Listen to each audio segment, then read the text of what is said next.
Scholarship provide करता है उन स्टूडेंट्स को जिनका कि एडमिशन जो है ICAR एग्ज़ाम के थ्रू किसी कॉलेज या फिर यूनिवर्सिटीज़ में होता है। सो ICAR स्कॉलरशिप से जुड़े कुछ सवाल जो आपके दिमाग में आते होंगे, जैसे कि क्या ICAR के थ्रू जिनका भी एडमिशन होता है उन सबको जो है स्कॉलरशिप प्रोवाइड किया जाता है।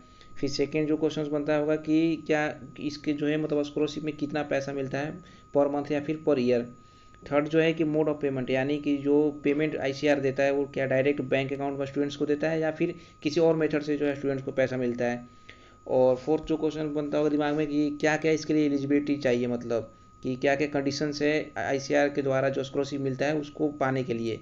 और लास्ट जो क्वेश्चन कि क्या ICAR का स्कॉलरशिप एक बार यानी आपको मिलना चालू हो गया तो क्या बीच में टर्मिनेट भी किया जा सकता है, यानी फिर क्या ICAR बंद भी कर सकता है किसी कंडीशन में। सो इन सारे सवालों का जवाब जो है मैं एक एक करके इस वीडियो में देने वाला हूँ।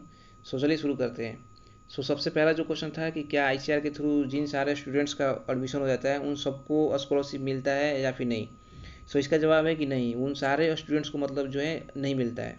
सो इसका कुछ कंडीशन है, जैसे सबसे पहला जो कंडीशन है डोमिसाइल, यानी कि यदि आपका जिस स्टेट का डोमिसाइल है और उसी स्टेट में यदि आप एडमिशन भी ले लेते हैं, यानी स्टेट ऑफ डोमिसाइल एंड आपका जो कॉलेज जो है जिस कॉलेज का जो एड्रेस यानी स्टेट है वो यदि सेम हो जाता है तो आपको जो है ये स्कॉलरशिप नहीं मिलेगा। सो इसका पहला जो कंडीशन था यानी डोमिसाइल ही हो गया, कि जैसे मान लेते हैं कि यदि आप यूपी से हैं और आपका मतलब यानी आप डोमिसाइल जो है आपका यूपी का है और आप किसी यूपी के ही कॉलेज में जो है ICAR के थ्रू आप एडमिशन ले लेते हैं तो आपको उस कंडीशन में जो है ICAR के थ्रू कोई स्कॉलरशिप नहीं दिया जाएगा। वहीं आप यदि यूपी से हैं और यूपी के अलावा किसी भी स्टेट में, इंडिया के किसी भी स्टेट में आप एडमिशन लेते हैं तो आपको जो है ICAR के थ्रू जो है स्कॉलरशिप प्रोवाइड किया जाएगा। सो पहला नंबर तो यही चीज़ था कि आपको ध्यान देना होगा कि जब भी आप कॉलेज लेते हैं तो आपका डोमिसाइल जो है मतलब उस स्टेट से अलग होना चाहिए। अब नेक्स्ट जो क्वेश्चन था कितना मतलब पैसा मिलता है। सो बात करें UG का, यानी अंडर ग्रेजुएट कोर्सेज में यदि आप एडमिशन लेते हैं ICAR के थ्रू तो आपको जो है पर मंथ 3000 मिलता है, यानी 3000 पर मंथ मिलता है आपको। यानी जब बात करें साल भर का तो यानी पर ईयर जो है आपका 36,000 हो जाएगा। सो नेक्स्ट जो है कि पेमेंट मोड क्या है, मतलब कि जो पेमेंट आपको ICAR देता है वो क्या आपको डायरेक्ट देता है या नहीं। सो ये जो है पेमेंट जो है आपको डायरेक्ट नहीं मिलता है, ये जो है जिस भी आप इंस्टीट्यूशन या कॉलेज में आप एडमिशन लेंगे उस मतलब इंस्टीट्यूट को या फिर कॉलेज को जो है ICAR पेमेंट करता है और वो कॉलेज या फिर जो इंस्टीट्यूशन जो है वो आपके फिर बैंक अकाउंट में जो है वो पैसा देता है। सो ये जो है ICAR जो है आपको डायरेक्ट पैसा नहीं देता है, इस चीज़ का आप ध्यान देंगे।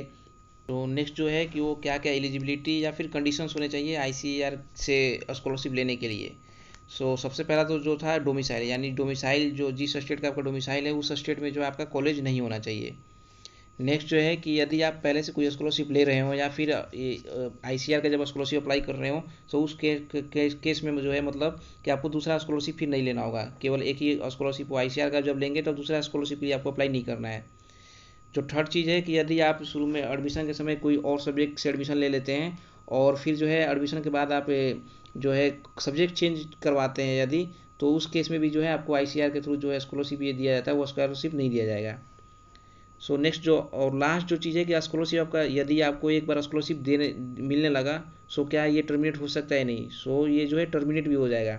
सो उसके कंडीशंस क्या क्या हैं। पहला जो सबसे इंपॉर्टेंट कंडीशन है कि यदि आपका जैसे फर्स्ट ईयर में तो सबको मिल जाएगा जो भी आप फॉलो करते हैं डोमिसाइल वाला जो भी प्रोसेस है। सो फर्स्ट ईयर में तो मिल जाएगा, लेकिन सेकेंड ईयर से जो है आपको अगर सेकेंड ईयर में जब है आपको ये मिलेगा स्कॉलरशिप तो उस केस में जो है यदि आप जनरल या OBC से हैं तो आपका जो है 7 CGPA होना चाहिए उस कॉलेज में, जिस भी कॉलेज या इंस्टीट्यूशन में आप पढ़ेंगे तो वहाँ पे जो है आपका ओवरऑल 7 CGPA होना चाहिए। और वहीं बात करें SC एंड ST का तो उनका जो है 6.5 CGPA होना चाहिए, तभी जो है आपको स्कॉलरशिप फिर कंटिन्यू किया जाएगा सेकेंड ईयर में। और भी चीज़ें जैसे कि मिनिमम पहला मतलब और जो है कि किसी भी सब्जेक्ट में जो आपका बैक नहीं लगना चाहिए, यानी किसी भी सब्जेक्ट में आपका बैक नहीं होना चाहिए।